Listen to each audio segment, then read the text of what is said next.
Estamos mais uma vez no Debate e Ação e hoje recebendo aqui o professor Marcos Antônio dos Santos Fegota, que é um prazer recebê-lo. Professor, seja bem-vindo. E nosso programa, o nosso projeto de extensão Debate em Ação, traz temas relevantes, pessoas interessantes que fazem pesquisa sobre a área. E hoje temos aqui a educação ambiental como ponto que falta para a gente discutir. Para a gente começar a falar um pouquinho de educação ambiental, o que na verdade a gente pode pensar em educação ambiental?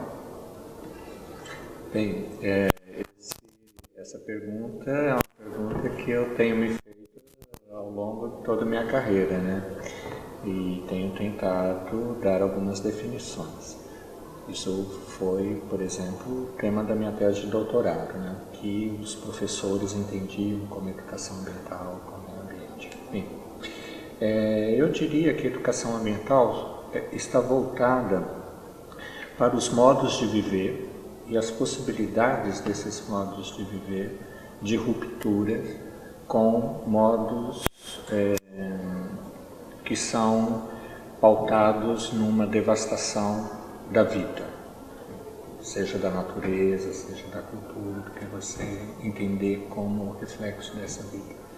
E nesse sentido, a educação ambiental é essencialmente política, ou seja, nesses modos de viver estão implícitos uma leitura de mundo, como diria Paulo Freire, né? Da possibilidade de transformação, da possibilidade de continuidade, da possibilidade de construção de alternativas onde a possibilidade da vida, né, de tudo aquilo que sustenta a vida, né, possa ter continuidade, possa estar evidenciado. Isso para mim é educação ambiental. Ela não é necessariamente uma educação ambiental curricular, em todos os lugares, abordando os mesmos temas, com as mesmas metodologias, ou com as mesmas perspectivas políticas, né? O que, para mim, vai caracterizar a educação ambiental é exatamente esta polissemia, esta enorme possibilidade de práticas sociais e práticas pedagógicas que se identificam como sendo de educação ambiental. Pensando a educação ambiental, como você falou, de rupturas, também de posturas políticas, observa-se muito hoje na literatura uma variedade muito grande de classificações de correntes da educação ambiental. Isso é bom ou isso tem um outro lado da moeda? Eu acho isso muito ruim. Primeiro porque isso não está pautado em bases empíricas. Eu acho que para você construir categorias, você necessita de pesquisas extremamente aprofundadas, etnográficas até, né? Então acho que essas categorias que foram construídas no Brasil e que foram difundidas, né, elas são bastante ineficientes, né? E elas conformam, ou seja, né, elas dão uma certa tranquilidade para as pessoas. Não, eu faço educação ambiental assim porque está dentro de uma categoria X. Ora, o mundo é movimento, a vida é movimento, então em determinado momento você pode ter uma prática pedagógica que seja, digamos, mais não conservadora, mas mais convencional. E em outro momento você pode ter uma prática pedagógica completamente de ruptura epistemológica, política e tudo mais, né? Então, acho que essas categorias, elas não captam esses movimentos, não é? E elas acabam determinando identidades, determinando um tipo de educação ambiental, como se aquele tipo fosse o ideal, aquilo que deveria ser praticado para ser identificado como uma educação ambiental. Eu acho isso um grande equívoco, uma pena que colegas com uma formação muito acentuada, né, incorporem e difundem essas categorias, que, inclusive, que reflete, do ponto de vista epistemológico, um conservadorismo teórico enorme.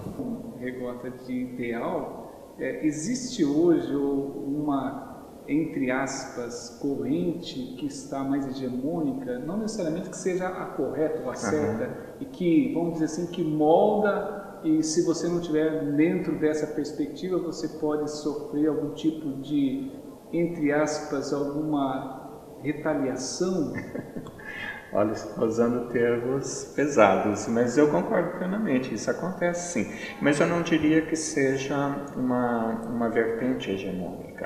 Eu acho que o que aconteceu, até muito recentemente, havia um grupo político, né, situado nos aparelhos ideológicos do Estado, basicamente no Ministério do Meio Ambiente e no Ministério da Educação, grupos muito próximos da Marina, na época quando ela foi ministro do Meio Ambiente, e que definiram que a educação ambiental seria daquela forma.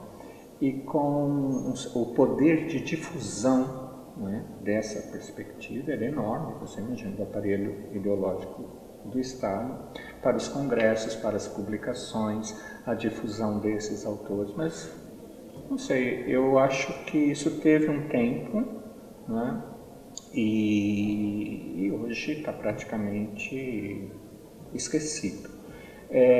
Mas sim, houve, eu acho que, retaliações muito fortes. Eu sou testemunha disso, por não ter feito parte deste movimento e ter sido crítico a esse movimento, e por ter uma história dentro do campo, né, tentaram sim me tirar da história da educação ambiental no Brasil.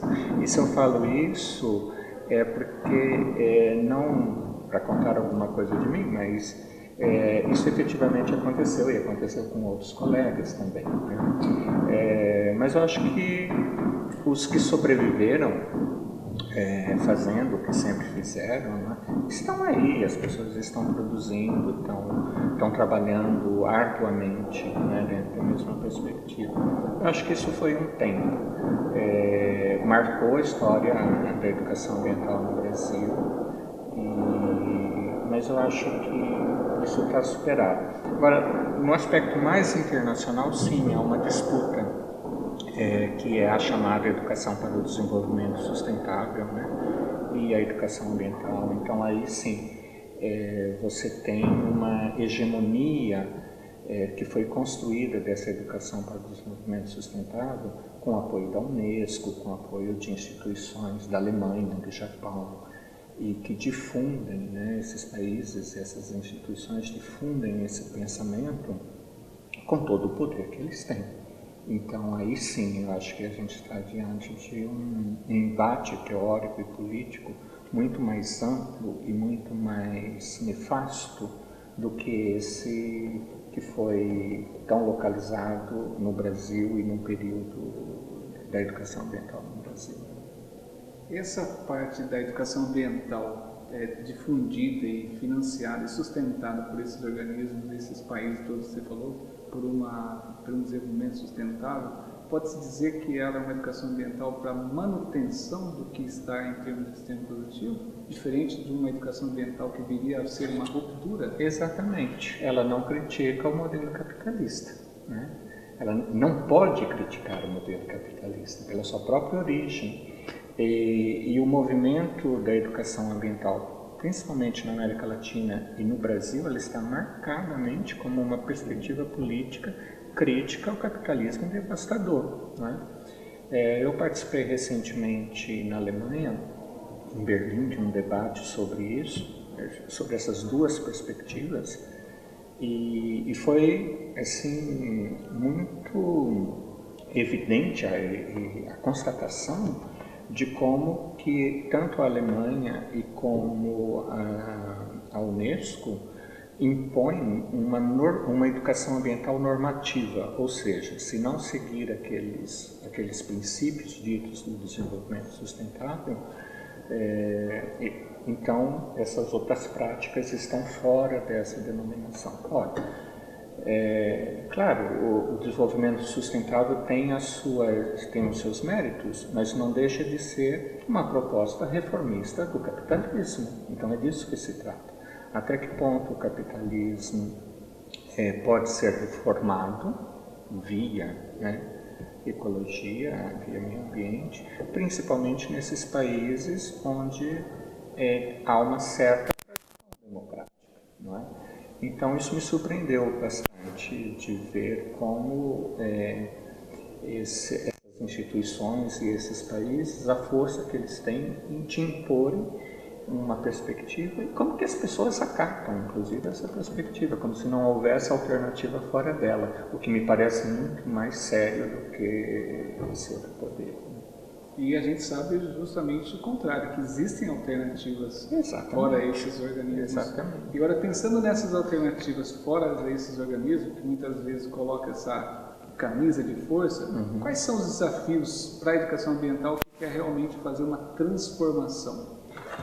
Então, eu acho, primeiro, toda essa barreira de uma mentalidade bastante conservadora, né? Bom, porque há vários discursos sobre educação ambiental e determinadas instituições, determinados grupos apoiam muito mais uma educação ambiental, que às vezes se diz crítica, mas é uma crítica mansa, né? E então... mas, por exemplo, eu trabalho na perspectiva das práticas pedagógicas cotidianas, ou seja, às vezes você não precisa de nenhum recurso econômico para fazer dar continuidade àquelas práticas, mas você precisa de um apoio de rede de solidariedade, de rede de cooperação. Então, a dificuldade maior é de construção dessa rede de solidariedade, que é de compreensão, né, de um trabalho de benefício comum, né? Então, eu acho que a educação ambiental ela tem esse aspecto, né, que ela é extremamente reflexivo e questionador do tipo de relações que nós estabelecemos, de cooperação, de solidariedade, né, de autonomia. Então, acho que isso talvez seja o maior problema. E as pessoas que trabalham assim, geralmente são pequenos grupos, e às vezes se cansam de tanto embate, de não ter um reconhecimento, de não ter apoio, né? Eu acho que isso talvez seja o problema maior. Mas quem está também assim muito convencido dessa proposta, não se deixa abater, pode se deixar abater por um momento ou outro, mas não na sua perspectiva mais ampla, né? Acho que isso... E não se deixando abater, né? E a gente sabe que principalmente essa educação ambiental, que ela vem forte, financiada para a manutenção do jeito que as coisas estão. Quem são esses educadores ambientais que estão nessa luta do cotidiano de fato? São muitos, são muitos. Eu vou falar daqueles que eu tenho mais contato, né? Por exemplo, aqui em Sorocaba, eu acho que tem uma história da educação ambiental em Sorocaba que é muito antiga. O primeiro encontro de educação ambiental no Brasil aconteceu, um dos primeiros, aconteceu em Sorocaba, em 1984, né? Então já tem uma história. Mas eu citaria o Rodrigo Barque, que é meu colega, coordenador do curso de Geografia na Uniso, defendeu uma tese brilhante na Unicamp, no Departamento de Educação, a Marta Catunda, a Ana Godoy, que é autora da Menor das Ecologias, que foi publicada pela editora da USP, o Leandro Belinazzo Guimarães, na Federal de Santa Catarina, o Valdo Barcelos, na Santa Maria, Universidade de Santa Maria, Marilena Loureiro, no Pará, na Universidade Federal do Pará. Enfim, tem uma rede muito grande e que está sempre em contato. Nós somos um grupo que sempre estamos tentando fazer trabalhos conjuntos. Eu acho que citaria esses nomes e estou deixando de citar vários outros, mas acho que eles se sentem contemplados nesses. E onde se pratica de fato a educação ambiental? Porque uma coisa é a gente pensar em termos de pesquisa, não que as pesquisas não sejam importantes, não sejam válidas, mas se a gente pensar só na universidade que se pratica a educação ambiental? Não. Bom, a minha linha de pesquisa é cotidiano escolar, né? Então são as práticas, a gente trabalha a partir das práticas concretas que estão acontecendo. E essas práticas estão acontecendo nos lugares mais diversos. Às vezes não são conhecidas e ficam muito limitadas. às vezes pelas próprias pessoas não reconhecem a amplitude daquele trabalho, né? Então aí eu acho que com a pesquisa a gente recontextualiza a dimensão daquele trabalho. Mas como a gente estava conversando anteriormente, né? Esse meu estudante que estava pensando as clínicas para recuperação de dependentes químicos, né? Como um espaço também de uma educação e transformar essas clínicas em possibilidades pedagógicas, né? E pautado numa educação ambiental. Veja, então são espaços às vezes até inusitados, assim, que a gente fala, isso aqui eu não vi nada semelhante, né?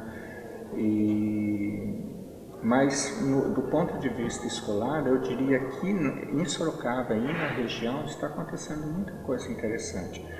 Um mais recente que eu poderia dizer para vocês é o movimento da Floresta Cultural Três Meninos, né, que está acontecendo aqui em Sorocaba, que é fantástico, né? Como que os jovens ocuparam aquela área que estava para ser desmatada, né, por uma imobiliária. Eles ocuparam a área e estão transformando aquele espaço em um espaço comunitário, e aí tem um processo pedagógico extremamente interessante, né? E comunitário, coletivo, criativo, né? Bom, é educação ambiental? Uns diriam que não, eu diria que sim. Eu diria que sim, tão próximo da gente, sabe? Então são essas práticas e essas possibilidades que eu poderia dizer para vocês. Por exemplo, nós começamos em parceria com o SESC aqui de Sorocaba. A semana passada está acontecendo esse final de semana, sempre às sextas e sábados, atividades, né, ligadas às práticas pedagógicas e às práticas sociais dentro dessa perspectiva de cotidiano e de educação ambiental que a gente tem desenvolvido na Uniso.